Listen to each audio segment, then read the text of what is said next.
All right. Let's dive in and find out. In the labyrinthine world of cyberspace, every click leaves a trace. But with Counter Surveil, you become the unseen. Our podcast takes you deep into the heart of hacking, where firewalls crumble and secrets unravel. From white hat heroes to shadowy code warriors, we cover the spectrum. Join us on Iron Geek, your portal to mastering the art of stealth and strategy. Discover the tools, the tricks, and the tales that define the modern hacker. Tune in and transform from a curious novice into a digital legend. This is Counter Surveil. Unmask the unknown. Tune into the sound waves, secrets of the dark maze, dark codes in the nighttime, information, gold lines. We're free in the spotlight, shining through the late night. Smart contracts are lying, auditing, they defying. Counter Surveil in my ear, security we engineer. Learn the truth, don't disappear. Counter Surveil, we're right here. Crypto dreams and data streams. Listen close, it's closer than it seems. Fix the flaws, see through the smog. Counter Surveil will join the blog.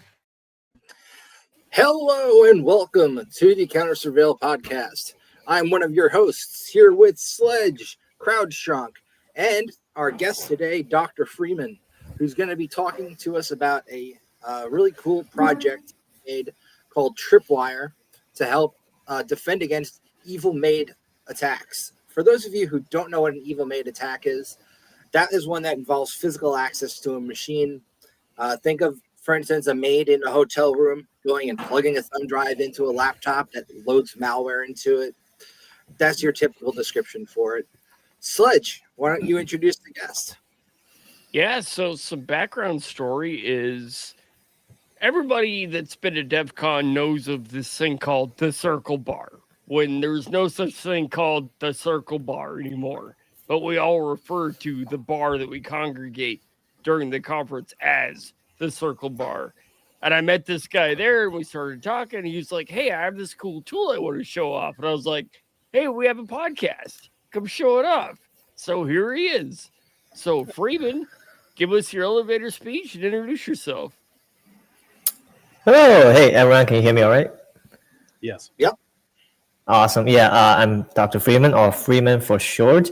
So, yes, just brief bit about me. I'm someone whose life goal is to develop privacy tools that anybody can use, that anybody can just, download, install, and use. Something like, Tor browser, as easy as Tor browser. So, and this time I built a tool called Tripwire. It is an anti-evil Maid defense. It is temporary evident by itself, and it can also survive network outage, and it also has all the other cool features that just make it easier to use. And it is open source. It is on GitHub. And if you can get yourself a Raspberry Pi, you can just build it and deploy it yourself. So I did prepare some slides. These are slides. Before we get into it, can you drop the GitHub link? Yes, GitHub link. Do I type it in the chat? Yeah, put it in the chat. our, We can blast chat. it on the screen there. Right, yeah. Oh, I see it now. Okay. All right, let me pop that up on the screen there.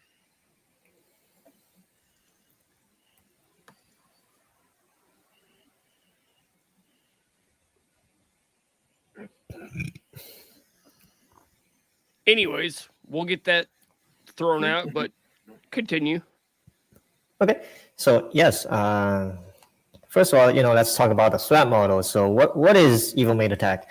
Evil Maid attack is where the attacker, they gain physical access to the target device, and their goal is to tamper with it undetected. So in other words, imagine evil Maid, in a hotel, maybe someone snuck in a hotel room, or maybe you're snuck into your home, and then they have physical access to your laptop or desktop or whatever, and then they compromise it with physical access. the goal is to do it without being noticed, so that when the user comes back, they continue to use their laptop, and this will allow the attacker to keep spying on them for their future activities, both past and future activities, because at that point they will just have own the device.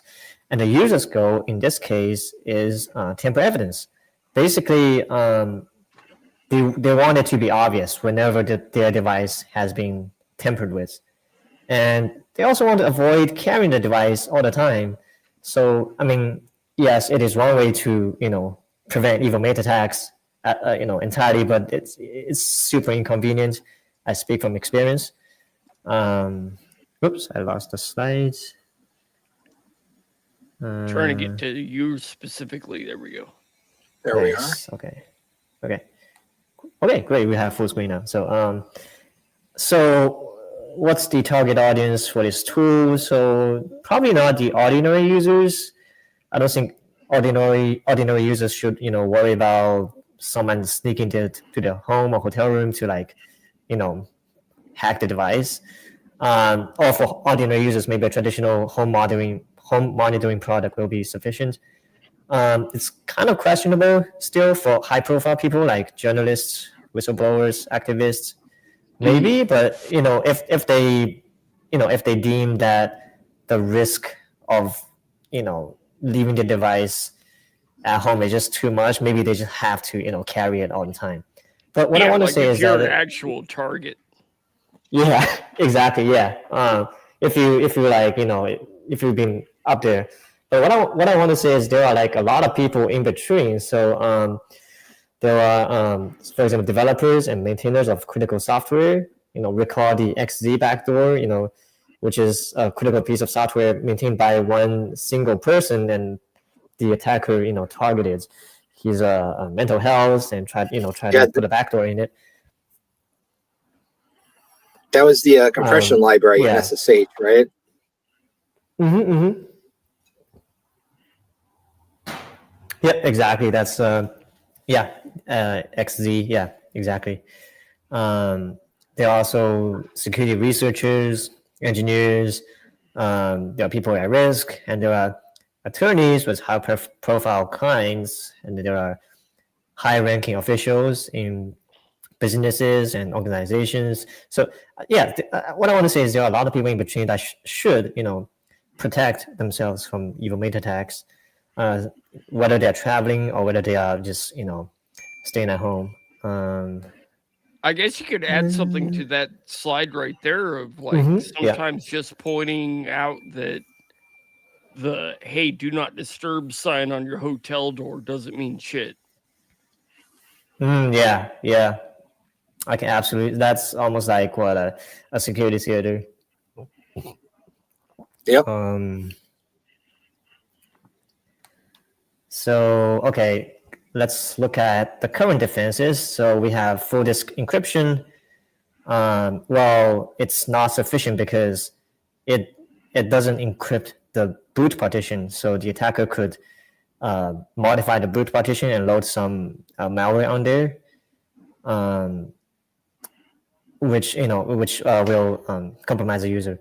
And then there are also TPM, Trusted Platform Module, and also Secure Boot. These are good, but I would say these are orthogonal. These are another layer of defense. What they fall short of is something like hardware tampering, like maybe the attacker just opening your laptop up and installing a hardware keylogger or hardware something in it. And so there has been previous work. So there's a project called Haven, which is made by Guardian Project.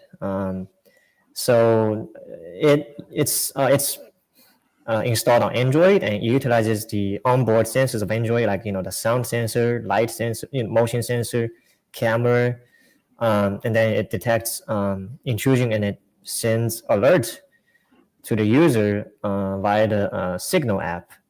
But the problem with it is that the alerts currently they don't work because of some problem with the API with Signal or whatever. And it has been a dormant project for some years. And also, should you trust Android? Should you trust the hardware vendor who has historically, been not so respectful to people's privacy? And also, one big problem is, what if the attacker just jams the network and then comes in, compromise both your laptop and your Android and the Heaven, which is installed on Android. So so this is where Tripwire comes in. So this is it is inspired by Haven, and it runs on a Raspberry Pi. It uses a connected camera module and a PIR motion sensor. It can survive a network outage, and it also temporarily by itself. So this is how it looks like right now. So you put there's a motion sensor, passive infrared. It detects heat change. That's how it detects motion, and human bodies are pretty warm. So yes, if there's an intruder that is human, they will be detected. You can tell if you're dead or not. Yes, but I would have to say yes. It doesn't protect against like robots. AIs are pretty big nowadays. So if an AI robot is coming in to compromise it, you'll have to rely on a camera module which detects the difference between photos. It uses some parameter, some metrics called a structural similarity index (SSIM). Well, it's good for comparing photos. And it uses that to compare each adjacent pair of photos, and also the first photo versus the last photo to see if there's been a big enough difference. And so, okay, what's the architecture? So there's a server that runs on Raspberry Pi. You do need a domain name because the traffic between the server and client, it'll be the web traffic, it'll be HTTP. It does have to be encrypted, otherwise it defeats the whole thing. And because you'll be deploying it in your home, you do need to set up dynamic DNS, and also and you can you have to use a domain name for the encrypted TLS traffic. And then you have you thought about ways to streamline this to make it easier for your average user who's yes, not as tech savvy? Yes.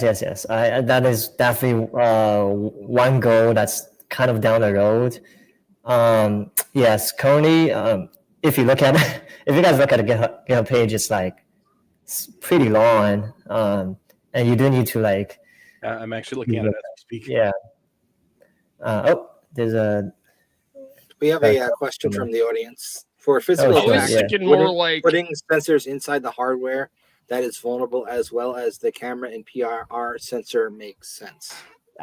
Absolutely, and you will see how this is addressed in a few more slides. So, and yes, as in terms of for usability, I think it'll be great if I can package it into some kind of small box that you can kind of just buy from somewhere, and then you just plug and play, just plug it in, it installs everything by itself. But currently, that's still being worked on. I think I'm not good at packaging myself. So but that's definitely one goal. My first and then having a Pi hat that's got a PIR sensor on it would probably be a good first step. So then you have to have a breadboard with the wires. Yes, I think I should, definitely avoiding the breadboard and connecting the wires as much as possible. There was one person who brought it up that a lot of times people may be in a rush, and just connecting those wires to the right spots, it could be messed up, when you're in a rush. It's prototyping though, so this is just proof of concept. Right. This is not the finished product. Yes, and you mentioned it needs a domain. So, let's say you want to use this in a hotel room.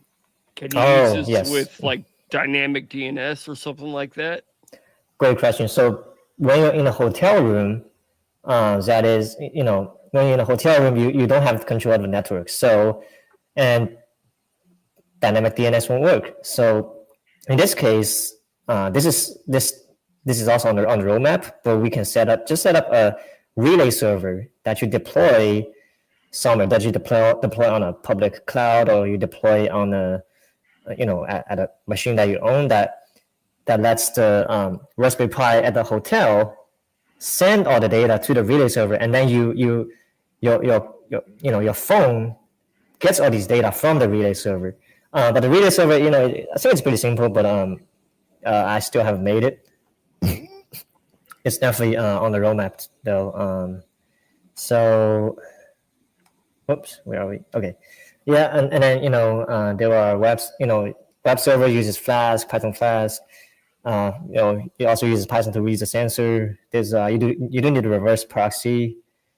We're using Caddy, and it supports dynamic DNS. And also, you do need to set up HTTP basic auth, because you don't want anybody to be able to access the website at all. It should be only you that can access the website. And you have to use a pretty strong password with that, because basic auth is going to get brute forced. Yep. Exactly. Right. Yes, and I definitely recommend a password manager in this case. And on a client, so the client uses a technology called a progressive web app, or PWA for short. And I try to keep the dependencies down, so I'm just using vanilla JavaScript. And then the thing about PWA is that it's installable, and on a phone you can just, it's a website. Sometimes when you browse the website, you see the install button. That is PWA at work, and this saves efforts for me, because now I don't have to put it on the app stores. I'm actually not familiar with PWA. That's a new term for me. Yeah, it's kind of a new thing on the web, and also on iPhone. We definitely need PWA. It needs to be in an app for the notification to be delivered, and I think PWA, it does that. Acts like a native application, providing benefits like being installable on a home screen, working offline, and supporting push notifications. That's pretty cool. I've seen a couple of web pages that function that way, like the Oregon app for like ticketing for the zoo and stuff. It's like that, installs to your home screen, and it can send you notifications. It's cool shit. Yeah. I'm just happy that it exists. And also GitHub, when you go to GitHub, you also see an install button on there. So saith we all. Yeah.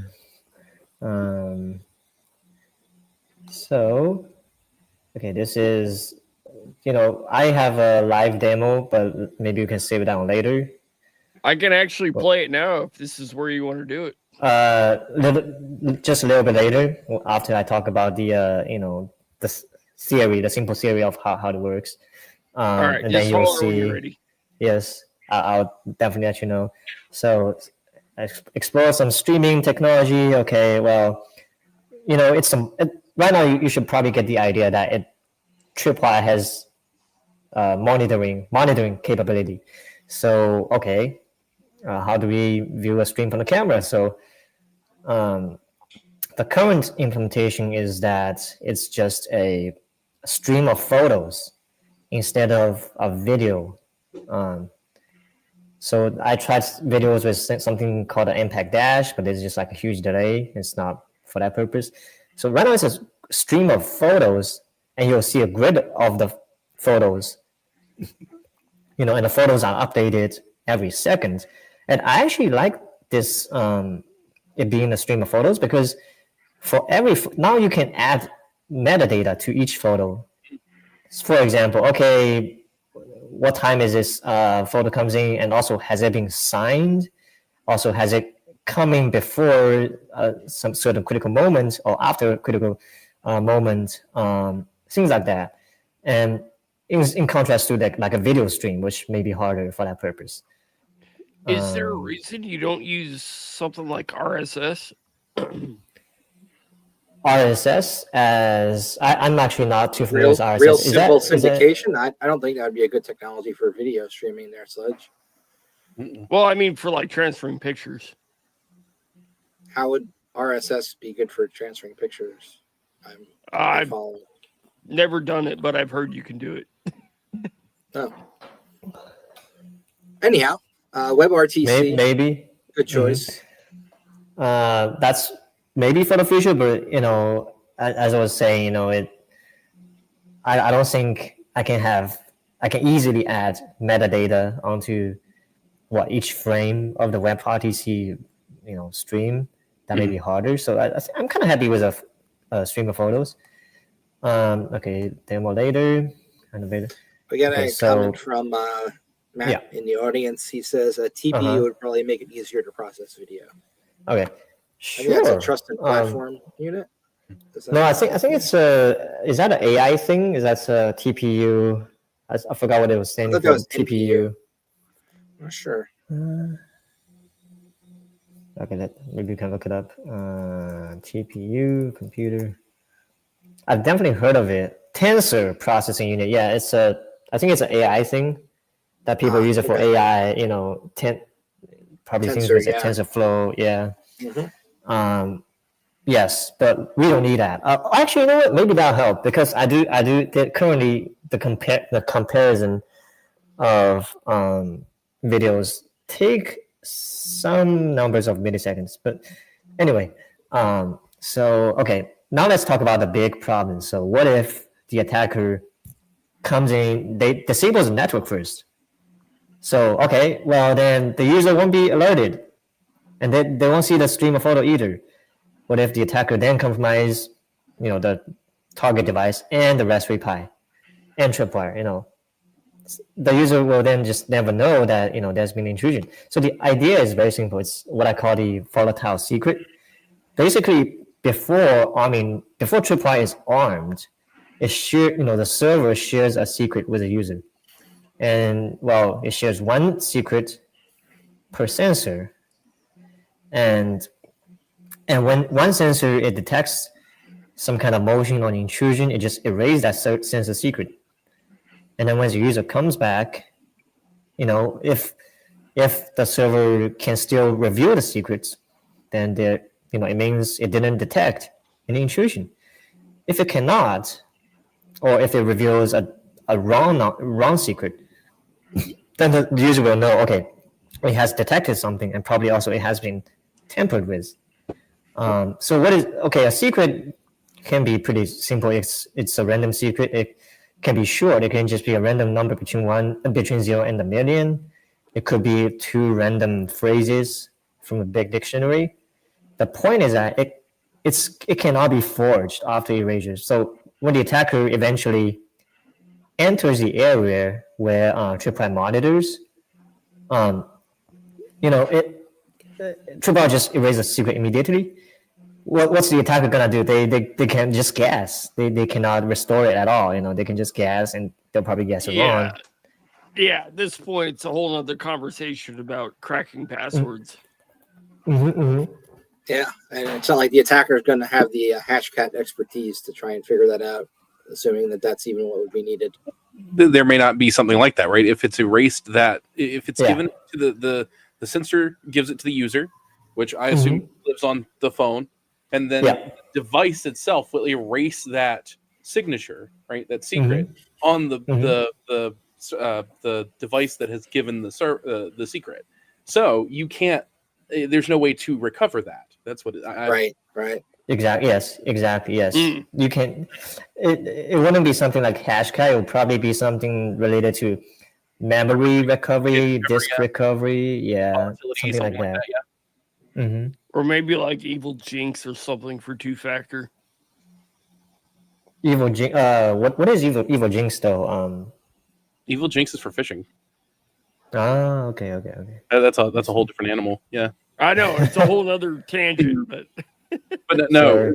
Sure. From what I can tell here, based on what he's explained here, it doesn't look like it's not. There's no interaction between a human and the device to get that secret, other than we've connected it together, right? So there's no. You can't phish that because there's no person button. There also does not look like there's a second factor of authentication here somewhere. So. Yeah, currently there's no 2FA. Yeah. I was going to ask about that earlier, but go on ahead, Dr. Freeman. Okay. So Demo coming soon. Walk through. Okay. I think this is probably a good time to show the demo. The demo video. All right, Sledge, you ready for it? Ready? 1 second. This is actually really neat. It was very well done. Thank you. Yeah, thank you. Let me explain one thing before the demo starts. So what you will see is a real, it's an actual web interface as seen on the phone, but I demoed it with paper drawing because I don't want to put my face on a GitHub page. As you can see. Okay. Do you guys get what's going on? Maybe you can play that again. So you've got the door and you've got the stream. Yes. As the door starts to move, it detects it based on the pictures it's taking every second. You said. Yes, exactly. And then it will alert you via your app. Here. Exactly. And then as you see, take pictures. Yes. Okay. Mm-hmm. Yes. As you see, they're having phone notification on the top when it detects something. As soon as the intruder shows up, that's the first thing you notice, the notification. The second thing is if you look at the top, it says secrets. Previously, everything is in black. You have two pre-shared random number, and the server is actually sending these secrets back every second as well. So it's like a continuous comparison. And as soon as the client detects that the secrets sent back from the server mismatches, it will just alerts the user. And then the third thing you notice is that as the photo, the grid of photo is showing up down there, you are seeing colors. So previously, at first, you'll see that on the header bars of each photo, this is a metadata header. You'll see, the timestamp, you'll see two green boxes. So let me explain that. So for each photo, if that photo is received while the secret has been matching, it will be marked green. Right, and we have two secrets, one for the motion sensor, one for the camera. So we have two boxes. If a photo is, let's say, if a photo is received while the secret for the motion sensor matches, then you'll have a green box for the motion sensor, and then same thing for the camera. And you can see that if it is received after it has been detected that the secret's mismatch, you'll have a red box. It'll just be visually easy to tell, which photos you can absolutely trust and which ones you may have to question. And also there's a third box. You'll see that particularly the first 5 seconds of photos received immediately after detection, you'll see a blue box after that. And the blue box basically indicates that, first of all, it has a signature. It receives a signature and that it is valid. And only the 5 seconds after detection has this signature verification mechanism, because if the secrets matches, then there's no need for signatures. It's only after detection, we have to check, there's a 5 second window that will send back signature. And then after 5 seconds, the server will delete the private key that signs these photos, because we don't want the attackers to, gain their hands onto the private key as well. And, for signatures, it's kind of assuming that, that the attacker cannot compromise the whole thing in 5 seconds, or maybe, a configurable number of seconds. So there's a quite a bit of information. I do want to make sure that everybody is following. Yeah, following so far. Yes, makes absolute sense. Great. And what you can notice is that right below the secrets, there's a thing called server's public key in PEM format. So the user does need to save that server public key on their phone before deployment as well, because you don't want the attacker to, just forge their own key pair and say, hey, this is valid. So the user also has a public key saved beforehand. Do we have a comment in YouTube? That's what Maddie was just asking. The first one here was the secrets sent back could be easily captured and decrypted. I assume it's hashed, but I thought I'd ask. So the secret, the secret is received on the user's phone, and the user carries their phone with them when they are out and about. So I don't think the secrets can be captured or hacked, because the user keeps their phone with them. And also, this is, all the traffic is like HTTPS, is TLS, that is paramount. So it does require the whole thing to be encrypted. And as long as they are, then the user cannot, the attacker cannot break it. You also have to have the private key to cipher out the public key, yes. So you can't just use the public key. You have to have that private key to be able to decipher what you're transmitting, the data that you're getting. So that first, yes, unless you're the NSA. Hypothetically, you could sniff out that data. You couldn't do much with it unless you had that private key. To answer that question. Yes. Yep. And we got a shout out from an audience member that said, "Sup hackers, it's me, Oncey." That's that guy right there. Hello. Welcome. Nice to see you, dude. Yeah. Good to have you. Thanks for joining us. Yeah. And but yeah, this is excellent. This is a cool idea, man. I like it. Thanks. The next thought that hit me, or as we were going through as we were watching the demo here, I was like, well, how do you? So when the first thing that comes to my mind is you have old shows or whatever that you have the dad take his hair and put it on the doorknob to do it. Kind of same concept. And I'm like, well, how do you keep from setting it off yourself, right? Well, you go back and look at data, and it's you. Obviously, it's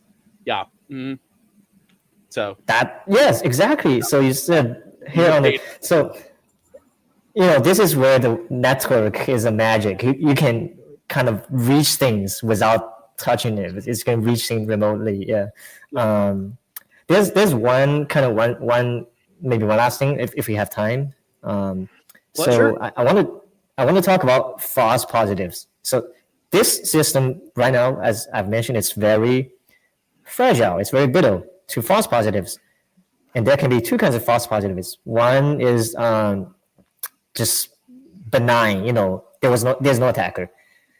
Just detect something wrong. And the second is the attacker is trying to induce a false positive to mess with you. So how to deal with that? So again, as we can see, the grid of photos, it has markers on them, so you can immediately see, which photos belong to the 5 seconds after a detection.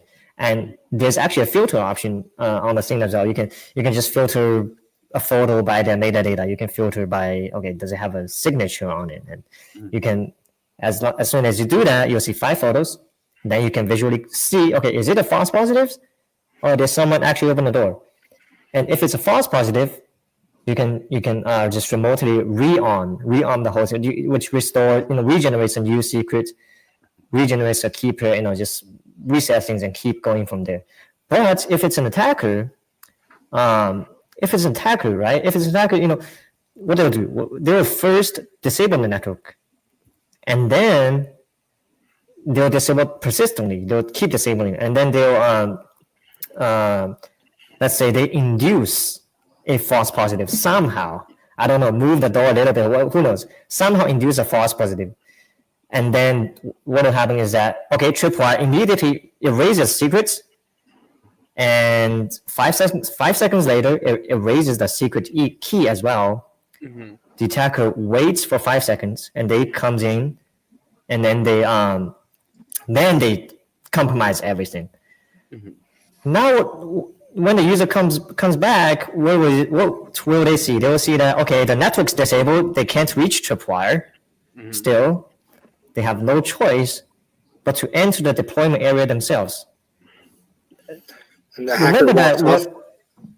Oh, go I ahead. do have Remember some that- questions. Yes. Yeah. When we get around to it, I do have some questions, hardware Okay, yeah. related. Sure. But when know that when the if the tripwire detects a user, it will also erase a secret. So it will be hard to differentiate. Okay, did the tripwire detect the attacker, or was it just detect the user? It will be impossible to differentiate it. But something will be helping us here. We are in luck because what the user can do, they open the door. Okay, they cannot connect to tripwire. They say fuck it. They enter. They pull off. They just pull off Raspberry Pi. They pull off the SD card. Mhm. They plug it into, let's say, a trusted computer, not the same device, because it could be compromised. Yes, they plug it into a trusted computer, maybe a friend's laptop, or maybe a random computer in a library. Who knows? And then There you go. they compare. Then they can, on a computer, they can first of all check the signatures. Okay, signature, do they match? And there will be a time, they'll see that there's a point where there stops being signature. There stops having signatures. So is this time right when the user returned, or is this time way before the user returned? If it is way before, then tripwire probably detected something. Mhm. And okay, what's the possibility of a persistent network outage and a false positive happening at the same time? But does it still take? So is as long as it's plugged up, even if it can't get network access, it can't reach that server that you've set up. Does it still take pictures?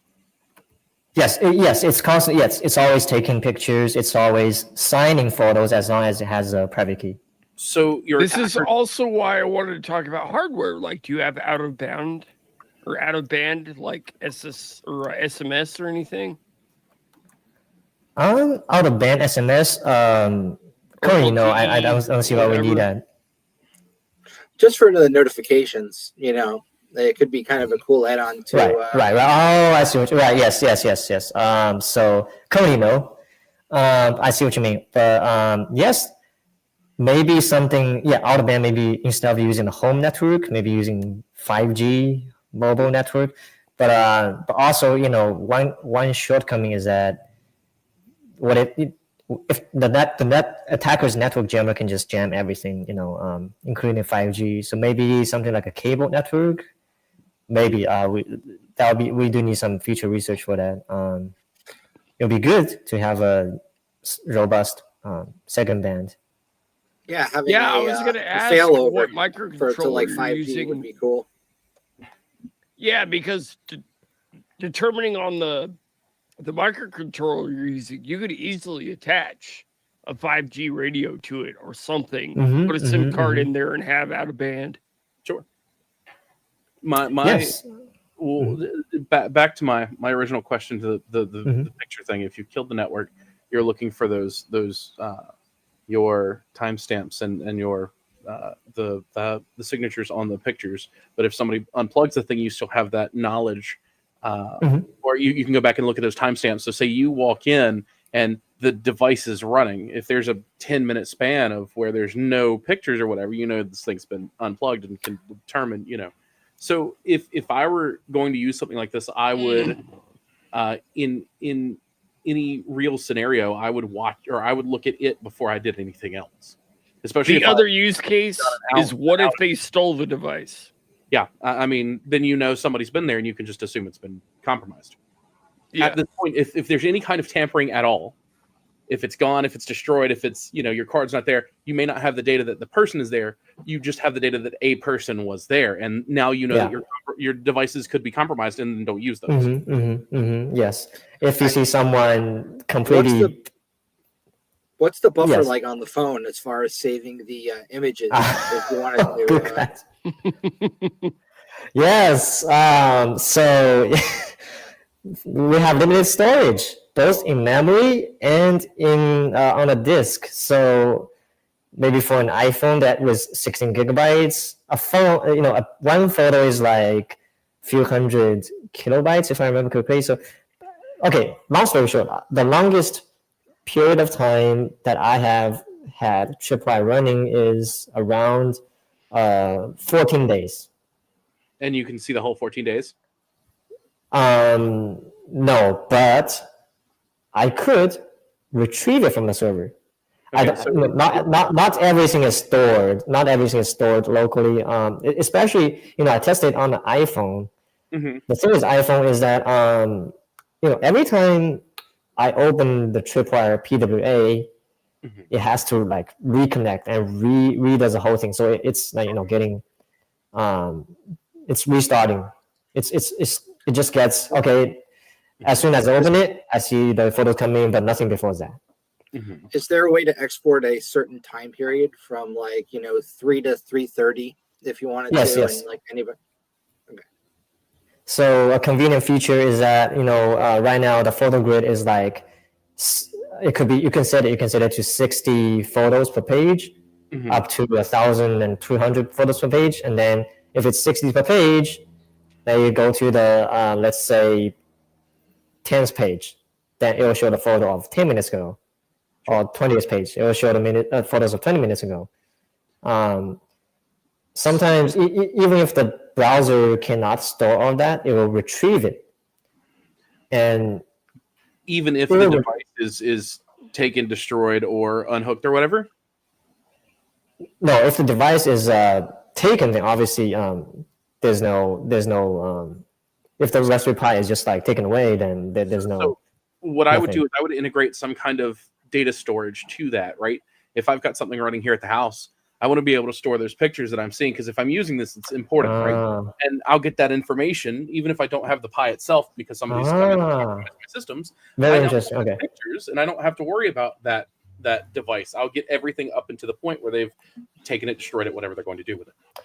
I think that is cool. So if the Raspberry Pi is just like taken, yep. As you said previously, it's an obvious sign of someone being there already. You should assume compromise. But if you send the data somewhere else, maybe a storage on the cloud, or maybe your own solution, then you can actually catch them. You can actually catch. You're already shipping out that data. Why would you save it? I guess you could use Nextcloud or something. Yeah, that's I think so. Yeah, in the future, if it were me. Yes. Hey guys, Afix has joined us. He's been on cast a few times before. Just another co-host here. How you guys doing? Sorry, I missed the first chunk of the show. / I don't know how. What's up, fucker? Yeah, what's up, motherfucker? How you been, dude? We got another comment from the audience here. Depending on the case / form factor, could integrate a small battery for power interruption, an SD card for storage if the network goes down, for retrying upload if for some reason it fails to upload. Yeah, let me read that. Because like this would be great. You stick a little camera off of it. Yeah, this is a God, what are they called? A Ponagashi. But it could be used like it. That's what I'm thinking. Like you have something small like this, you got a little hat, whatever. You stick a little PID sensor. You got a battery, and you drop a little camera in it. And you print a different case, and you just have this sitting up, sitting right here where you can see the door of a hotel room or something, and nobody's going to pay attention to this if it's sitting up on a counter or something. Especially if it's cameras up. I would. You would. It's kind of fun to put it in like googly eyes. just the thought. I would walk away with a free Raspberry Pi. Yes, we prepare for the threats that we are, right? And that's but that's just my thoughts as I'm sitting here thinking about it. Battery's a good idea, offsite backup's a good idea. Things to think about as you move forward with the project. And I'm assuming you're going to move forward with the project if you're bringing it up. Yes, I hope so. I can see it going big, and a few years down the road, the code base just gets huge, and then the maintainer is just like nowhere to be found. Just kidding. I can see uses for this in my own personal doing. Like a security camera home DVR solution in your pocket. You know. Yep. Mhm. I can see a couple of reasons that I would use this. I want to throw an so glad idea to out hear that. there. Mhm. This might be a potential physical pen test, like network drop. This could be useful for physical pen testing. Mm-hmm. Yeah. See if somebody's coming to do something.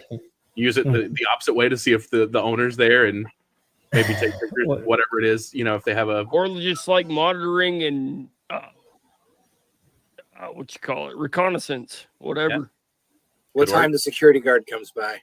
There you go. That'd work. Yeah. Forgive me for missing the context. Somebody want to give me like a 2-sentence summary? It's So a device that they've built a device that will basically alert your phone with pictures to tell you if somebody has entered a room or compromised your systems. It's using a camera and a PID sensor to determine if somebody has come into a space. And is Freeman working on that? Is one of us working on it? Yes. Is it- Oh, Freeman awesome. is- That's pretty Yes, cool. yes, thank you. Yeah, that's my thing. And also, it's like temporary evidence by itself. So if someone tries to disable the network and compromise the target device and entry wire in this tool, it'll be obvious to the user. It's called Tripwire. And Tripwire, Probably use yes. a similar library to what I'm using for this joint rigging thing that I have going on over here. Oh, Which that is I pretty was- cool. wow. I was trying to like getting the face matching and everything to match control net was the original goal, so that you could then feed it right into like image gen to basically be the pose that you're doing right at the moment, essentially, like while you're doing it, which is pretty cool. But it's a little jank while I'm trying to I have to feed it to a virtual browser source, which then goes back into OBS, which then comes back into here. So it's the best I got, which is a little janky. But his feet do start flying up if I stick it out the right direction. It's pretty hilarious. And his feet start kicking, which is really funny. But anyway, so yeah, how's everybody else been? well, Oh, pretty good, man. I actually need Busy to. as shit. I've been meaning to reach out to you, Afix, for a little bit. I'm working on a project that I want some of your input on with your audio skills, if you don't mind. We'll talk No, later. absolutely. Yeah, definitely. Cool. Thank you. I appreciate that. I can see myself using that rig, because I don't want to show my face online, but what if I show a rig? It's like I'm kind of there. Right now I'm just showing an avatar. We can just do that plus the shadow mask I have going on behind me, and you basically can get both of them at the same time, essentially. Just You know what just AI Doc Freeman. It's fine. You could definitely Sure. do that too. It's in terms of generating, we're getting really close, but you can't, even with a really awesome graphics card, especially while streaming, it's really tough to make images fast enough to make that all actually work. But we're not terribly far. There was a dude in Japan who he face masked himself using one of those apps and made himself look like a cute girl, and he got enough money from simps to get himself a motorcycle. Yeah, not at all to show Linus Tech that did Like a boss.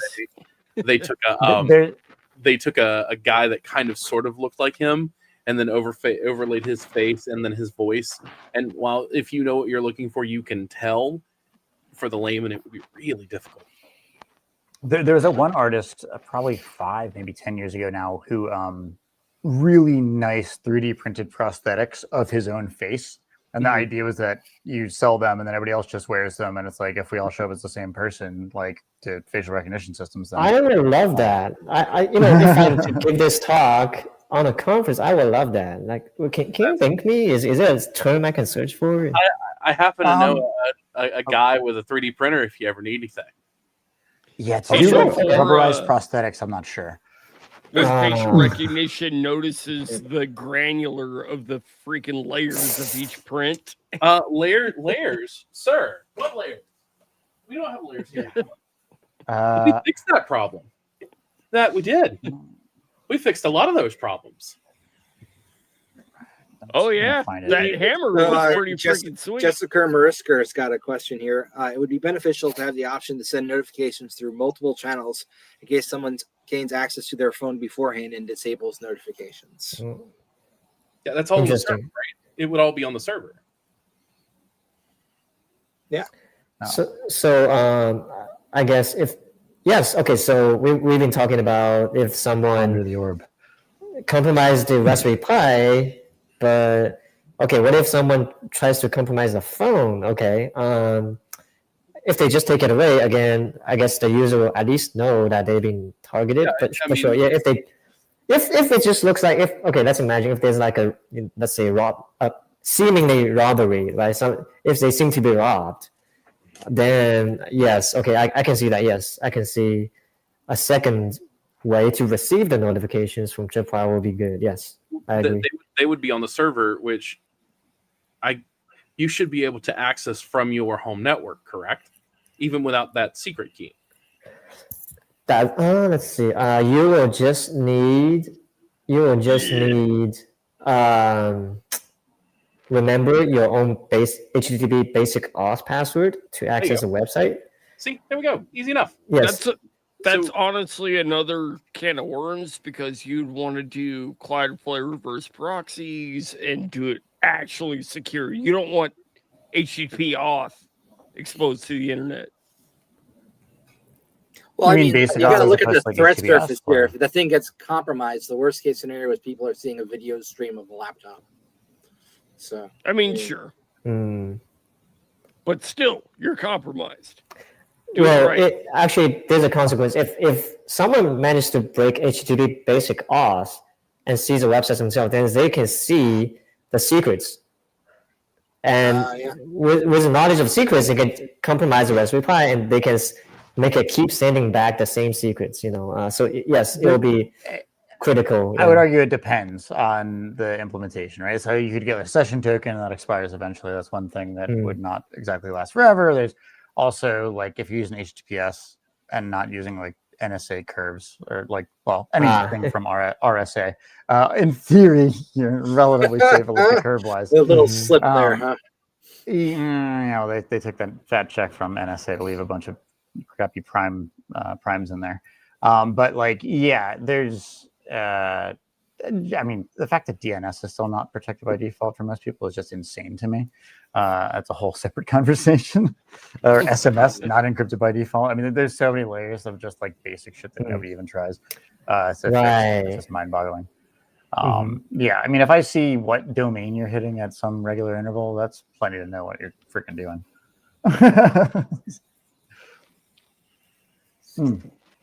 Is this open source right now, Freeman? Is that your GitHub?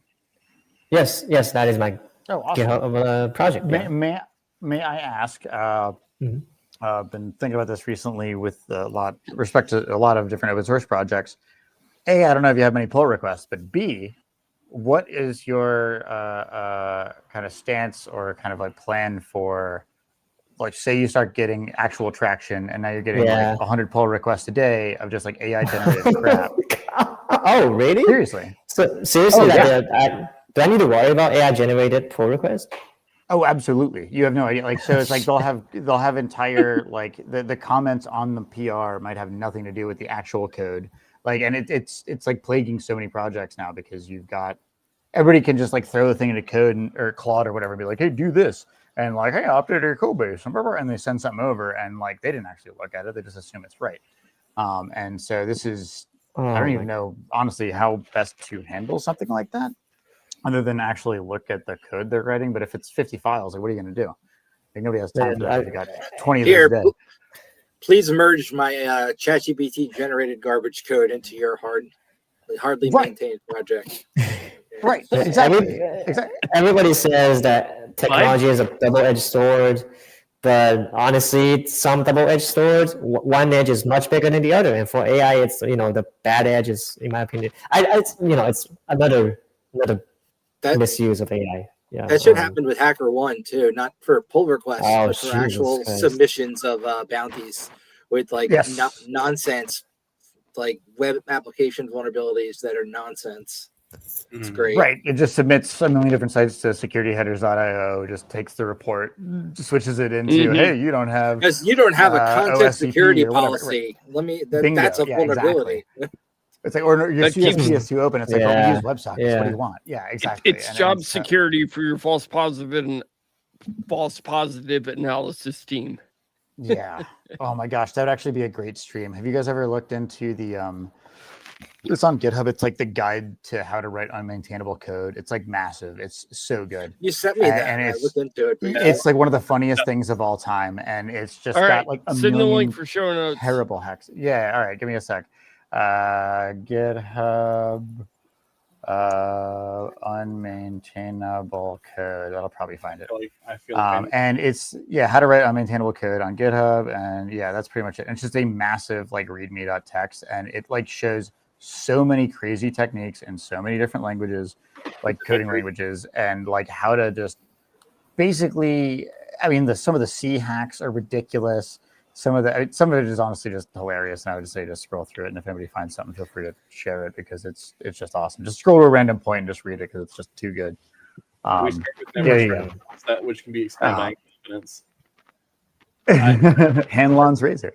I had it when I first heard that. One of my mentors told me I never immediately attribute to malice what can be explained by misconfiguration, and that is right. That is what I teach my kids. Yes, that's Hanlon's razor, I believe. Yeah, Yep. Lisp is a dream language for writing unmaintainable code. Using like C to like define like primitives as other things, like it's like you can just do the create like or just operators or like even the section on like random comments in the middle of an unrolled loop that just kind of like hide a couple lines. Like there's just so much good there. That I highly recommend just scrolling and enjoying for a while. I spent a good couple hours when I first saw it, just enjoying all of the nonsense. It sounds like the first time I saw like LOL bins or something like that. Like, really? Yeah. But if you were going to really write a guide on how to like have proper job security, that's pretty much it. This is one of the greatest things I've ever read. I'm going to spend hours on this later, dude. Oh yeah, and it's worthy. There's so much. Just capitalize things weirdly. Use terms that are just like archaic. Like it's like there's just so many good ones. This is so good. Things that work in one compiler but not another. For like it's a million different things. It's fantastic. Yeah. Actually, I wrote my first Rust in the last couple of weeks. My Burp Suite. I have a crack for Burp Suite Pro, and it doesn't work on the newer versions of Java. So I decided to decompile it and then like put it back together. And there's just subtle differences between the library versions that they picked that make it such a pain in the ass to make it work with the new version of Java. Because just like the encryption library got renamed between the old version and the new one. And there are subtle differences in the way you have to call it function. And it was such a pain in the ass to make it work. As opposed to a million dots, it's like I don't know, camel case or something like that. Yeah. It's stupid shit. Yeah. Then you got that compiler where you could use the free version to crack the professional version. That's what I did. Oh, actually, you guys might know this. So I had a legit Win 11 Pro key. I downgraded to Windows 10. I only use a local account to sign in. I don't use Absolutely, yes, do that. So what is the way to keep getting like extended updates? Is there with ESU? You got to sign up for backup and repair. It's called link it to a Microsoft account. I think. Yeah, there's a long-term support branch. I know there is, but they turned it off for local accounts like 2 days before the switch, I think. You can bullshit. Okay, all right. Well, then I'll ask you guys for links later. Yeah, you can bullshit your way through it. Okay, because I'm definitely eligible. Like I said, it's actually a legit 11 Pro key, which is backwards compatible, obviously, because it's the same fucking thing. IEX get activated. And various flags in the start menu that you can't get rid of. Oh, you and your valid license key. I fucking Pico all my shit. Hey, that's fine. I'm cool with that. I don't know. I'm a little worried, especially if I'm like ever gonna touch like work shit or like I don't know. There's certain stuff. No. Everything work related gets legitimate keys. Hey, they pay for that. Yeah, well, whatever. That's all but I'm also gonna want to use my nice computer with a good graphics card. TPM works. Yeah. All right. As long as there's a way, because I think it was like literally like get.activated.win or something like that you could use. Yep. Like you could curl a script and it worked. But the local account version got totally disabled like 2 days before the actual cutover, which drives me fucking crazy. And so I've been trying to figure it out. But whatever. I'm just assuming there's going to be some stupid vulnerability that I'll get hit by. There's a thing that you can do. I've read up on it. I haven't done it, but the machine that I'm on right now is Windows 10, so I have to do it myself because it is. All right. Well, we can work through it together then, and maybe we can record something. Yeah, I gotta get with you anyway for some other stuff. So like, yeah, we'll talk. That'd be great. I got you. Yeah. I'm positive it's possible because I'm pretty sure they're still shipping Windows 7 fucking updates. Let's be real. It's. I actually. Are they really? You've got enough money, yeah. So hospitals, back when Windows 10 dropped, it was after end of life for Windows 7. I know drug carts. Pixis devices. Pixis were putting out brand new Windows 7 devices right at that point in time. I know because I hacked through one of them once. That was a fun time. Learned a lot about those devices back in those days, and that was in like 2018, I think. So like, well past, or I'm pretty sure 7 end of life in 18, if I'm not mistaken. But that's probably right. Yeah. Yeah, I'm pretty certain that's correct. The only reason I updated it is because Death Stranding didn't work without 10, and I was like, I'm playing this from game. We were definitely popping through Pixis machines back in the day, and that was fun. Did you see? I just posted a link in chat that somebody figured out, or like they ran a web server on a disposable vape. Yeah, I saw that. That was pretty slick. Yeah, we talked about that. We talked about that a couple of weeks ago. Yeah. Wait, does it have a CPU on it? Yeah, they're crappy. Yeah, it's like you know how you can stack Raspberry Pis to make little servers. Like let's. Or you could take a make mountain. You could also just take a mountain of like thrown away Motorola Razr 3s and start AWS. That's what they did. Exactly. You might do better than they did this week. It's fine. Yeah. Oh man, that's funny. So crazy. The amount of shit that went down. I missed the last couple of weeks of the show, but like the US East one going down. It's like, dude, come on. If you know your AWS, you use the West Coast ones. That's what they are. Yeah, no, it didn't affect me at all. A lot of things in both my day job and the nonprofit. All kinds of shit went down, man. My life I was getting it from both sides. It was terrible. Yeah, it's like Coinbase is freaking out, Teams is down, everything is going crazy. It sucked. It was very, very bad. I mean, and I'm sure you guys all know where AWS came from. Amazon has a whole bunch of compute for Black Friday to Christmas, and then they don't know what to do with all that extra compute, like for the rest of the year. And so then they started selling it, and then they made a billion-dollar company, many billion-dollar company. Probably trillions because the dollar's not worth shit anymore. It is more profitable than the money they make from selling stuff on Amazon by far. Yeah, and then they'll say, "Oh, just switch over to the AMD CPUs," which, to be clear, you can't even actually like validate their benchmarks on this Intel CPUs because they won't sell it to you. The AMD is 30% cheaper, but it's 50% slower. So it's ridiculous. It depends on the task, though. That's true. That's definitely true. Yeah, for simple shit like running a web page, it matters not. Right, but if you're burning 80% of your CPU on like the second arc tangent or something, it ain't gonna help you.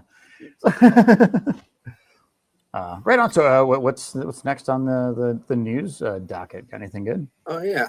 Oh, we got some news stories to talk about. Let's kind of. We haven't got there first. We're still wrapping up with the. Yeah, I was sorry. My bad. I'm sorry. Anything else that Doc Freeman wanted to talk about? That was pretty much it. After I talk about false positives. Mm-hmm. Thanks for all the good advice and suggestions. For the projects. That's pretty much. I was just handing out because I'm actually I'm not very good at offensive security. The actual hacking, I'm probably a better builder than hacker right now. So I'm just happy to tag along, and maybe ask some questions, Oh yes, it came to us, the experts. So Freeman. So what's your status? Like, are you currently in school? Are you looking for work, or what's going on? No, I do have a job. It's somewhat related to security, but I do have quite a bit of. It's not the work is not driving me crazy, so I do have some free time to do what I want, which is to build privacy tools that anybody can use. Right on. Okay. And I may have more coming up. I'm sure every builder they suffer from this. Like I also have a short attention span to projects. I will definitely keep developing Tripwire, but I may have more coming up. Well, if you ever need somebody to just run into a brick wall for you, holler. Please feel free to reach out. I love stuff like this. I don't build stuff myself. Like I don't program, but I'll build some stupid ass gadgets and do some dumb shit. I all the time, man. I love it. So like, which I've gotten these running, by the way. They're great. I'm still working on configuring Home Assistant. That's part of what I need to talk to you about, Afix. But anyway, neither here nor there. I love building projects and doing things and making stuff work and just seeing it to fruition and finding stuff or bugs or breaking it is that, or throwing out ideas for making stuff better. So yeah, please feel free to reach out. I love stuff like that. Yeah, and Tripwire definitely needs quite a bit of testing. I think I'm probably the only one who has tested it. I've used 2 Raspberry Pi. It works okay, but if more people can test it, especially run it for a prolonged period of time, then that'll be very helpful. And we'll see how. And if it's privacy / security focused. Oh, sorry. Go ahead. Mm-hmm. I assume it's not very resource intensive, right? So I could use I got 4 old Raspberry Pis sitting here. I assume they would work. So, good question. I only tested it with Raspberry Pi 5 with 8 gigabytes. I'm all the way back to the OG Pi. I'm not saying Raspberry Pi 4 doesn't work. I've got an extra Pi here that I'm not using at this moment. I could pick up. Yeah, I have a Pi 4B. I can give it a shot. Yeah. I just try it. Mm-hmm. I just installed the Pi 5 up there for my SDR. Nice. Oh, nice. I use mine to radio? restream with FFmpeg various streams from copyrighted sites. That I pay for, to be clear. The GitHub page does have detailed instructions. It's kind of very long now, so I do want to be as detailed as possible because I hated following instructions that just confuse me. So I want to be as detailed as possible. It's kind of long. I mean, you guys are free to just reach out to me or open an issue. If there's some confusing part. And I was going to say, if it's like privacy versus security focus, I don't know how the rest of you guys feel about them, but generally speaking, the Electronic Frontier Foundation is actually pretty awesome. Yes. It might be worth just kind of pinging them and be like, hey, just take a look at this. Yes. They're pretty cool. Yeah, I like them a lot, and they've got good coders that if they got extra bandwidth, they might be able to help you out for different ways, different reasons. I should definitely reach out to them. Some of those guys in the some of my Discord chats I could hook you up with too. Oh, sure. Nice. Oh, yeah. Okay. Which Discord chat? We will talk about that offline. The secret one that doesn't exist. Yeah. That's the secret Discord of Steve and his harem. For everything's only Microsoft has access. There you go. Okay. You guys ready to move on to the news, or do you want to keep talking about this stuff? If Dr. Freeman has nothing else. Yeah. Oh, yeah. That's pretty. That's yeah. Let's continue with the news. Yeah, I'm down to check out the news. Yeah. So, let's see. You don't have an AI generated transition yet? We did. It's going to be a little awkward here. Out of money. There's some stuff that we're still getting back in order from the hiatus. Okay. First thing here. I know that was awkward there with that screen share, but it's the best I can do. Pretty sure I heard my yes. F11. 183 million email accounts just got compromised. This is from one of those info stealer networks, where essentially these are emails that are compromised by malware that's on people's computer. And these are the deduplicated numbers here. So this access data was intercepted by so-called info stealers, which are malware that gets installed for the sole purpose of collecting sensitive data and passwords.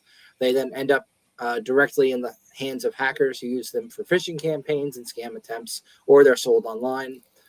This data set got passed over to Troy Hunt over at Have I Been Pwned, and he has posted it So if you want to check if you're in there, go over to his website and check if you're in this leak. And if you are in there, you should really be reinstalling your operating system on all your devices and securing the crap out of them. Because if you're in that, it means one of your devices is compromised. Next. Can we go back a little bit? The audio is we're getting Whoa, what the fuck? I think I need to share the screen without audio. Yeah, All right. All right, I'll be back in a minute, but I want to address those two comments from H4R1337. It was mad for a minute there. I really have to reboot. I'll be back in a minute. How much of the AWS outage did you? Basically, we talked about it bad. It was wild. That's what we talked about so far. We have a little bit more. Okay, let's try and share it without my audio. And then go window. And I'm going to share Chrome here. Not the Harleet.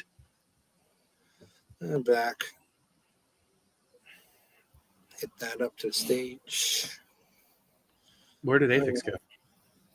He'll be back. So yeah, check Have I Been Pwned to see if you're on that one. Can you guys hear me okay now? Yes, we're good. All right. Next. You should be checking you and your loved ones for stuff like that all the time anyway. Just as a general thing because we're getting caught in breaches all the time. It just is a thing that happens these days. This is a cool little program here that turns your screenshots into searchable notes.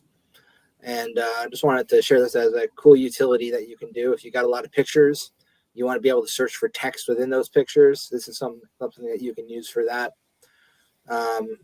So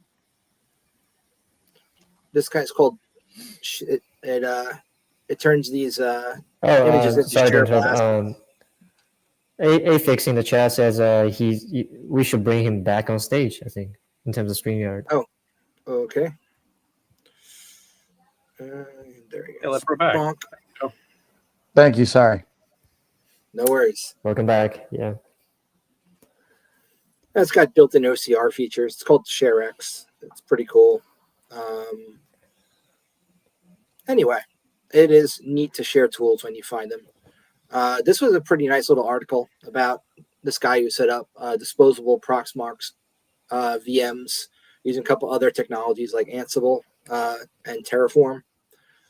So, and also Semaphore, which is a web UI for managing and executing automation scripts. And he goes into a lot of depth about how he's able to accomplish this. I just recommend you guys check out this article on XCA Developers if you're interested in learning more about how to really up your virtualization game. Once you create templates for your VMs and build scripts that can update them, it really makes life a lot easier to manage multiple VMs. Yeah. How do you not have an ad blocker? So this is not my day-to-day browser. It's what I'm using. It's my old profile. Okay. We all have a dirty browser. I think Brave browser is pretty good. I have Brave. haven't seen an ad. Not this one. This crap is.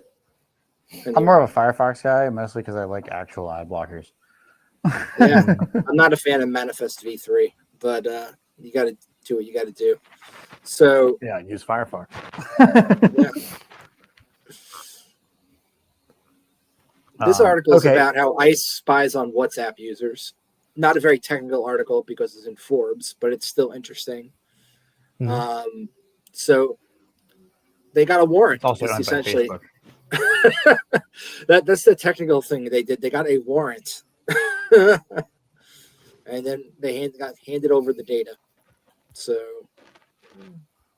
Yeah, I mean, that's again why you use end-to-end encryption. People who love to use like Telegram group chats and stuff who don't realize that no Telegram group chat is end-to-end encrypted. And like, there's no warrant that can fix the math. That means you can't get access. And I think it's like the only way to deal with any of this. It reminds me of that Australian prime minister a bunch of years ago where it's like, math is not stronger than our laws. And it's like, well, actually. Well, they got a company out in Nebraska called Penlink. that sorts and organizes all this data for them so they can essentially grep it for illegal things. And it's a $25 million contract with ICE and this company to look for within these messages on WhatsApp things that indicate there's the presence of illegal aliens, and then use that as actionable data so that they can deploy ICE. Not something I'm a fan of. Any chance we can go to this unmaintainable code? In the interest of the name of the podcast, I feel like that's about right. Mm-hmm. So there's that Block Ice app or something which again, just anybody who installed it, if you're working for ICE doing I don't know, analytics or security, just do a subpoena and get literally everyone who installed this Block Ice app or whatever. Where you're basically do crowdsource. It'd be funny if that were something ICE put out themselves. But no. So it's actually, we know it's not, because the wife of the guy who developed it was working for DOJ or DOD and got fired after they found out that her husband was the guy who made this app, which is again a whole political firing thing happening. Can we get rid of this? This the GitHub thing. But yeah, so there's, I don't know, there's a million different ways if you want to find people. Literally just go to the biggest Spanish channels that are large in America and everybody, you know what I mean, on YouTube or whatever. There's a million ways that you could easily farm this data, and it's probably not hard to find. I'm actually amazed we haven't seen it more, or maybe it's just slightly hidden. So this was a really shitty Steam Deck clone that it's running Linux, and they left root open on it, and this guy was able to figure out how to get some cool shit running on it. So I thought this was neat. He did make Doom run on it. He not only did he get Doom running on it, but he also got other cool shit running on it. Bird's a real hacker. Oh yeah. I'm gonna bug you before we continue. The GitHub thing. There's the little URL there. Aphex isn't just sitting here trying to. Which GitHub thing? The big. Oh, he's not seeing the screen on the bottom of the screen. You see. Doom or get the fuck out. Bro's having a bad time of it. I'm doing a Kilroy over here. Hey, man. Why am I the only one who knows how to get rid of things? Hey, because you haven't made anybody else StreamYard is a spaceship. StreamYard. Give CrowdStrong manager permissions or something. Yeah, Sledge has them. That's on my list. Is I have to get them to show me how to use this. Wow. Tonight, me and Havoc have been kind of working back and forth. It's been working good so far. You're doing great. So this is I'd love to show you guys some ways to do this on OBS, which is for hacker podcast. We probably should be able to. Anyway, later. I use OBS for other things. Don't worry about it. Yeah, use it for editing video poorly. So next one, Microsoft Teams might be telling your bosses when you're out of the office or not. So this one is latest Teams update has been leaking geolocation to your administrators on Teams, essentially. And if they want to, they can share that with your boss. So that's fucking wild. Let me go turn off. Let me make sure that's not a permission. Yeah, so turn off location services, or right. will tell your boss you're not in the office. Let's make sure that's not even a permission that's granted. Latest Teams update. When users connect to their organization's Wi-Fi, Teams will automatically set their work location to reflect what building they're in is one thing. But on top of that, your actual geolocation is being shared. And the ability for users to save messages in their conversations and chats, meaning they no longer have to troll back looking through long conversations. It's in the notes for the update. So what's the easiest way to automatically spoof GPS locations on a scheduled basis?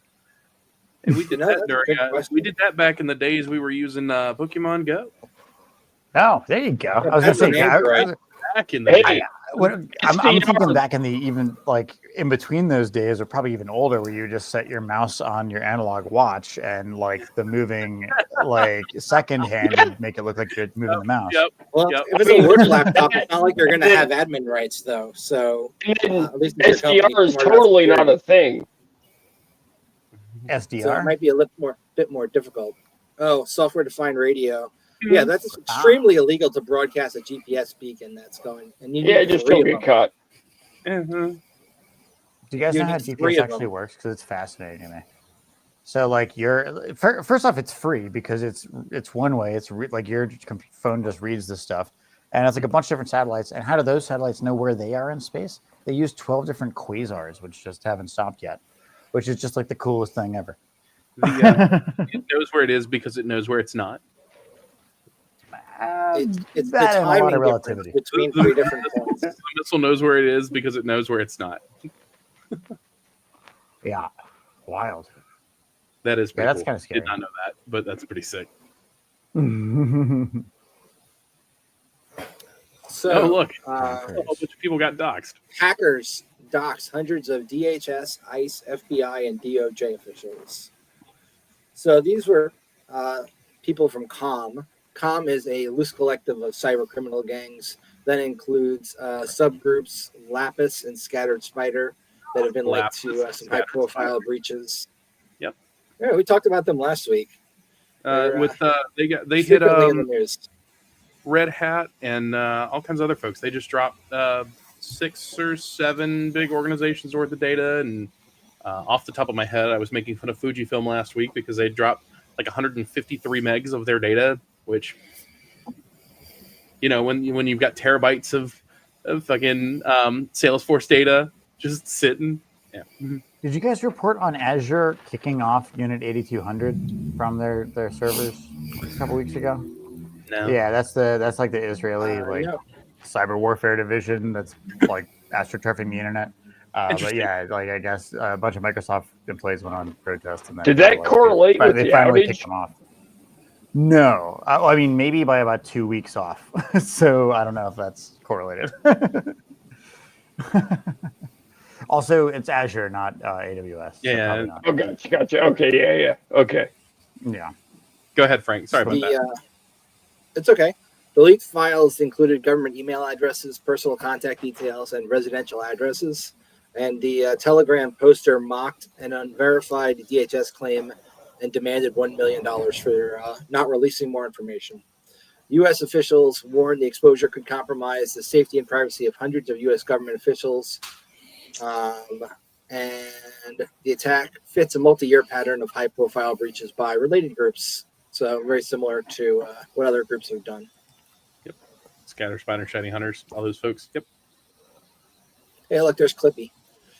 So, Hey, he just keeps coming. I'm telling you, he did it. Even This stop bringing motherfucker up won't go away. Clippy, damn You it. guys know why that's a Please. thing, right? I assume. So hear this. Google has decided that starting in 2026, they're going to be tightening the screws on sideloading, meaning you'll no longer be able to run APK files on your Android phone if you want to receive security Like updates. fucking hell, I won't. Fuck you. Yeah, like hell, I won't. I will Fuck tap that. about and I will tap the version 15 times and I will get developer access and I will do whatever the hell I want. He's got it. They're going for the walled garden concept, and they want to be similar to iOS in that it's a perceived better look for security if you have a walled garden. They can wall my garden. Because that's what the internet was for, right? Walled gardens? Hey, look, the NES. You're referring to people who, yeah. There's always been an underground adapters to work around region locks and bootleg games that relied on various hacks, yada, yada, yada, burning CDs. So, yeah, they're just kind of this articles at this point, not adding anything else that's of value. They're just, but that's the news that they're planning on locking down the OS. If you want to get security updates, you won't be able to sideload anymore, which is bullshit. They've done that for a long time. Last Like about 10 minutes. I mean, as far as I know, even for like the more dedicated, like deep nerds in that regard, like there's like Google Wallet and different like apps like that, you really need a pretty untainted system for any of that stuff to work, or they lock it down pretty quickly. So I'm not sure. I don't know. I think the next option at that point is Graphene OS or something like that, probably. Yeah, Wait, I is rock Google Graphene. Wallet still around? Google Wallet doesn't work on Graphene. And Google Wallet, it's Google Pay now, I think. Or whatever Google the hell Pay, it's called. I don't know. That's same all shit. bullshit. I'm pretty sure Google You Wallet can't, itself. you can't pay with your phone if you have Graphene. And they can't like tap. You Right. just don't do the cards anymore. Yeah, but also, who the hell wants a little cloud of their credit card information just walking around them at all times? That seems insane to me. I mean, I don't know. 10 years ago, I had a card where I could push a button and change between different cards, and Google was one of them, and that was pretty freaking sweet. Like the idea of, I mean, I've seen so many videos of just like people like walking out of like a university and then somebody just waving a wand behind their back pocket and just picking up and walking right back. Like, this is the standard kind of my fare, like whatever you've seen, NFC type. Yeah. But like, there's, I don't know, it's always sketched me out, and I understand it's a rolling key and all sorts of other things, but like, it's still, I don't know, it still sketches me out. It's insanely funny that you bring this up because 13 minutes ago, I swear to God, I'm not making this up. 13 minutes ago in my family group chat, my sister just posted something about ghost tapping. I was like, I don't even have to read this to tell you that just turn your NFC off, but also don't put your cards in your shit, dude. It's really not hard. You can't even make it a quick setting. I know what you're talking about. You can't even turn off quick settings, like at least with the latest Android update. I can't make it a quick setting in the drop downs up top to just turn NFC off. I have to like specifically hit settings, type NFC, find the setting, turn it off, which is just insane to me. Like, wait, it's not there anymore? I can't make it a quick setting. I have to like specifically go deep into settings. Am I? Yeah, that's a manufacturer decision. No, mine's still here. What the fuck? That's okay, weird. I mean, I'm using like, let's see, Nexus or I forget what the fuck I'm using. I'm on an old launcher. I'm on an old. The last issue. Yeah. I got a Pixel 8 or whatever, but like still, I don't know. It updated to whatever the latest Android is last week, and I've been curious like what Switch AI over to crap I Graphene can't and you can disable use and that it. kind of shit. Mm-hmm. Yeah, but then I have to like take everything off of it. You have to redo your two-factor. No, dude, like it's mostly a disk space problem. Like I've got 4 terabytes in this hard drive, and like I'm struggling to maintain 150 gig free. What's it have to do with your phone? Well, my phone's another 128 gig, which is also I don't have enough space to store the freaking signal backups from 4 everything terabytes. that Man, I'm So the last issue I had with my Samsung was about 2 years ago, and that was where I legitimately got SIM hijacked. And that's when I realized that you have to opt in to a PIN to protect your SIM card. And that became a lawsuit.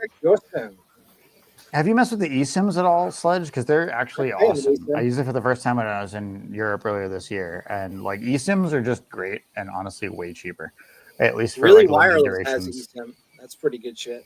Yeah, I was And stoked. I they're think I paid like 20, maybe $40 or whatever it was, and like got, I don't know, 30 days with like basically 50 gig of data, like something beyond what I would need when I'm on a vacation or whatever. Yeah, like And, somebody like, legitimately walked into I had a a friend's phone number. T-Mobile It was cool. store and cloned my goddamn SIM card. That's wild. You're welcome. Yeah. I think the SIM card has still been like chopped down on the edges, like the corners to like fit into the new one. Like it's super old. One of my friends was on a Bitcoin podcast, and as he was on the podcast, somebody SIM jacked him and took all of his crypto. I thought it was Holy great. crap. Yeah, they got into my bank, my fucking everything. It was stupid. Crazy. It took me a week to recover from everything. No, I heard years ago, my dad knew a gal who had like a BMW and her phone was synced with her BMW, and somebody stole her car, but it was synced with their phone, so it had full access to her email, and then all of her other accounts were hacked, which is like the craziest. Like, talk about kicking you while you're down. It's like that's so... Holy cow, that's stupid. Yeah. So this one is something people have probably not heard about, the Amazon outage. But a few days before that outage, they replaced 40% of their AWS DevOps workers with AI. It's not I really. think It's not why the 90% of crash code happened. was AI. You know, This has nothing to do with what just happened 2 days ago. It's fine. it just happened to happen like 3 days before everything crashed. Yeah. They replaced their DevOps people who would have been the ones to fix this. Yep. With AI. ChatGPT Really, do really it now, nothing to do. Amazon. How hard is config management, bros? Insert the obligatory DNS meme. Yeah. Yeah. I don't know. But my favorite in that regard is the TCP versus UDP, where it's just like a guy drinking water versus a guy just like pouring water on his face. I like the TCP UDP meme where a guy is handing somebody the baby and the other one is just eating the baby and the guy's trying to catch the baby. I tell you a joke about UDP. Yeah, UDP. I don't think you'd get it. Yeah, that one's good. That one's super good. So, Freeman, were you going to jump in for a second there before we go to No, the next one? no, I was just agreeing with the baby analogy there. He's sitting in the background just drawing shit.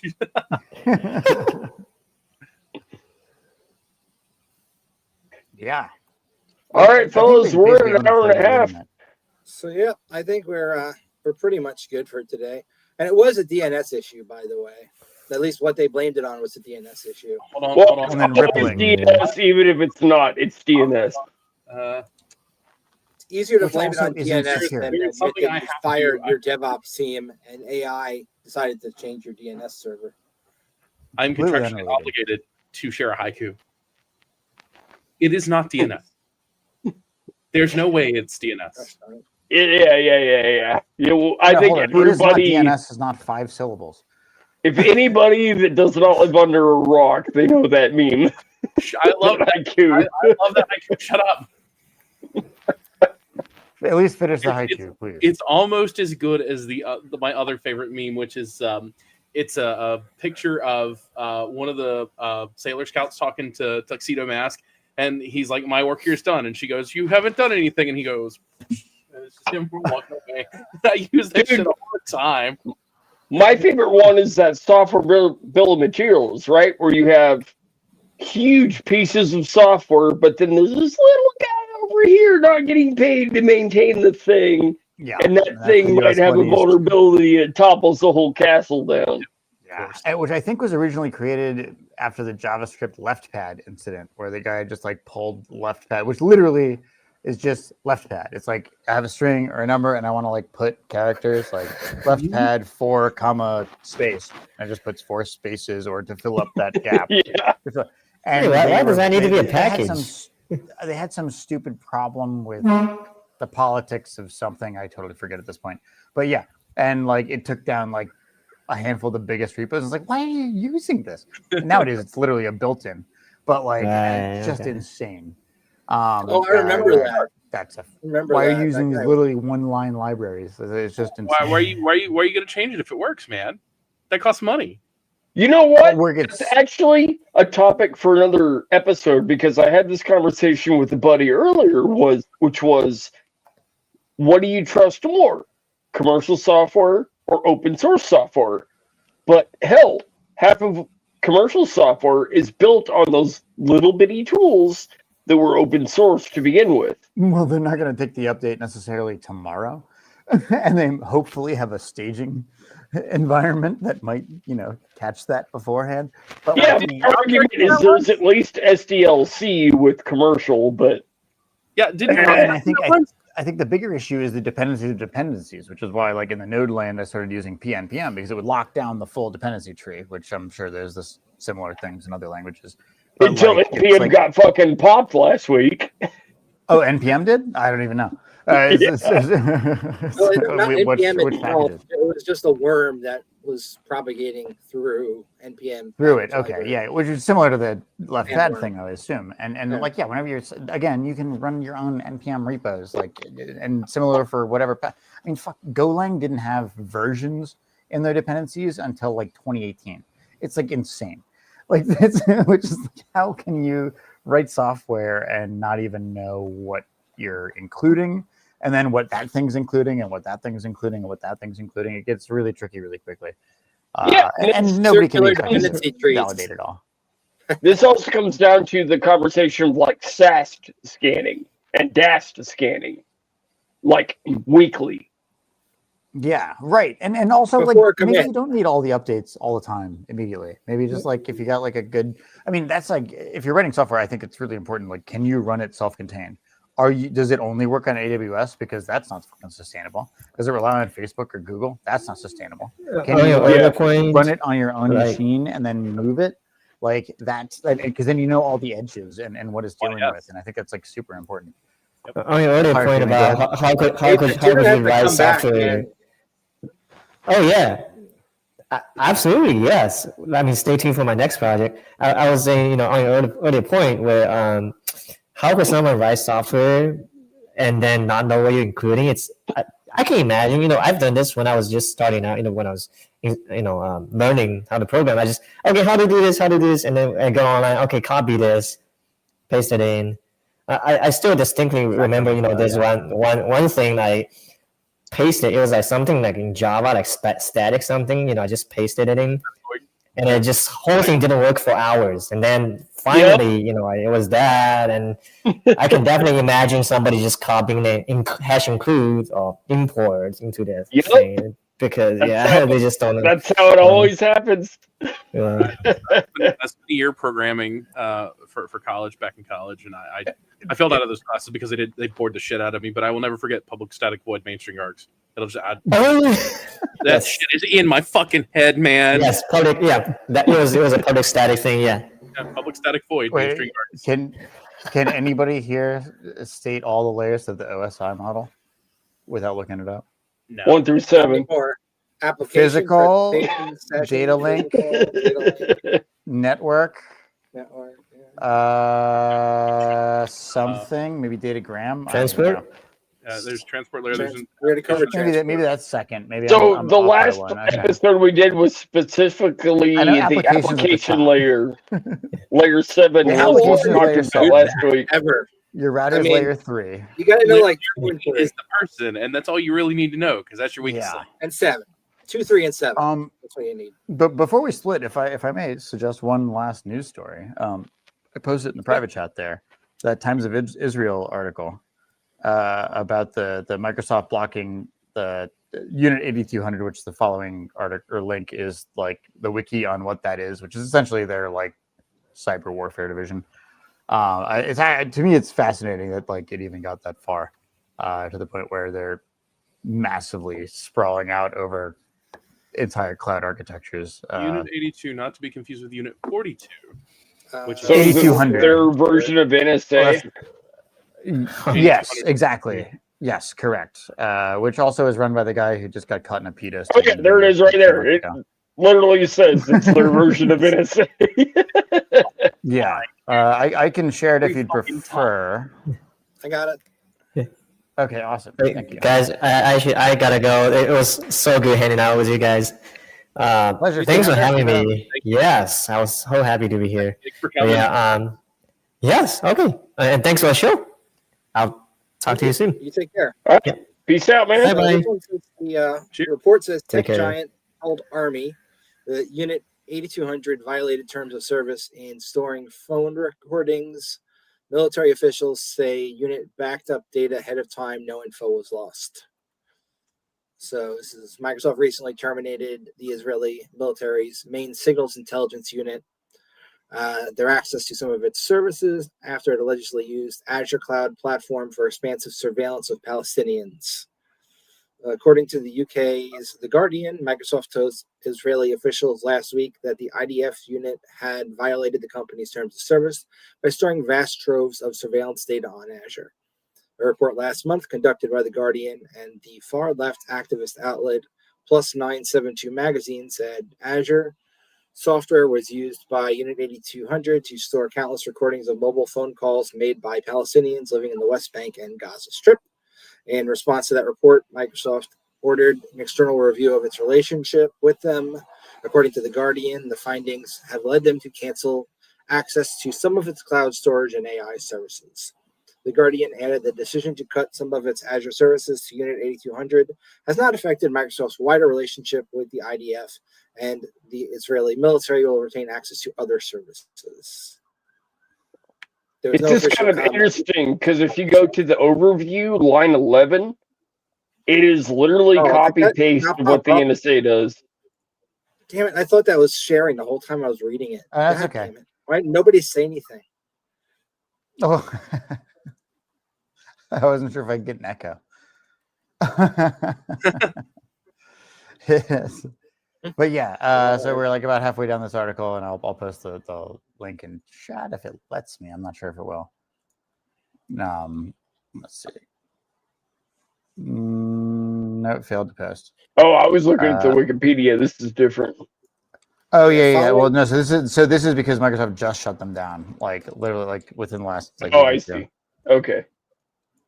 And so the article is about them getting shut down, and even Microsoft employees started to kind of revolt about this. So like, hey man, we like aren't cool with this. And it's like regardless of which side you're on, it's like maybe starving 2 million people is not a good thing. Like there's a bunch of problems with it. And yeah, and again, this is like from the source. Like this is obviously from them. Times of Israel. Yeah, like they're on the side of living there. So, that would be for that side too if I live there. Yeah, it is. Fascinating that so look up Unit 8200. You can find out all sorts of stuff. It's actually pretty wild. But yeah, so they finally got shut down from from the Microsoft end, surprisingly. All right. So I think I'm going to call it because we have gone over what we were said. And thank you all for tuning in. Yes, it's been fun. Yep. Well, folks, it's been another episode of Counter Surveil, where we own the surveillance game and keep your privacy from getting owned. Thanks for tuning in. If you enjoyed this episode, like and subscribe to both Iron Geek and the Counter Surveil Archive YouTube channels and leave us a comment. We don't take sponsorship money and we cannot be bought. It's like sending us a care package, but without the risk of it being interdicted by the feds and backdoored. Don't get caught in the honeypot. Stay safe out there. Keep your scripts tight, never hack from your house. And always assume your comms are compromised and you're in an assumed breach environment. After all, in the world of surveillance, you're either a ghost in the machine or a target in the crosshairs. And remember, if you're not paranoid, you're not paying attention. Join us next time on Counter Surveil, where we'll be exploring more ways to stay one step ahead of the surveillance state. Or at least, we'll try. No promises, though. We're just a bunch of hackers trying to outsmart the bad guys. Wish us luck, and may the signal be strong. Because when it comes to surveillance, the only thing more powerful than a strong password is a strong alibi. Thanks again, and stay vigilant. Or, just use a VPN and hope for the best. Keep it encrypted, keep it secure, and keep on hacking.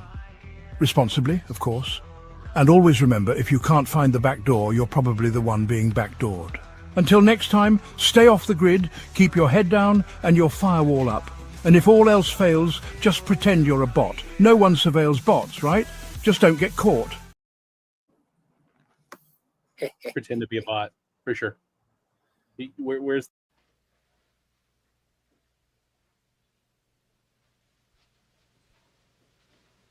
You're still here? It's over. Go home.